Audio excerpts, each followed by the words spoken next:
Всъщност той и кумата кога отиваше в Англия? Заедно отидохме. Да, я ми Аз кажи отидох- за Англия. То с Англия стана много странно, защото аз имах оферта от един приятел да ходя да работя там.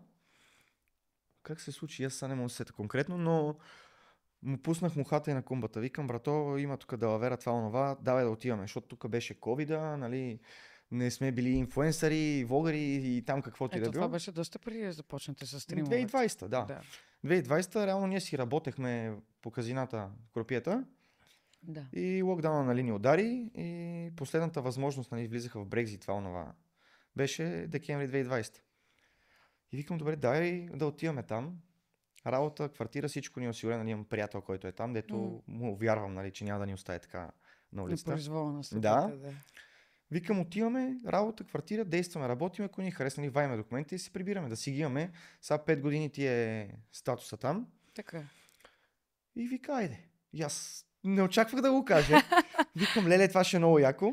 Това се случва след връзките ви. Да. Да. Връзките ни приключват 2018 може би. 2 нещо години такова. преди това, да. Даже може и малко по-рано да било, както и е. И аз тръгвам примерно на 20 декември, той идва на 26. И то много такова готино се получи, само че той отива при него в познат там. Бяхме на 30 мили един от друг, ама час и половина заради трафика. Да. Не работехме заедно, въпреки че аз там ми беше много добре. Работех по малко, изкарах много пари.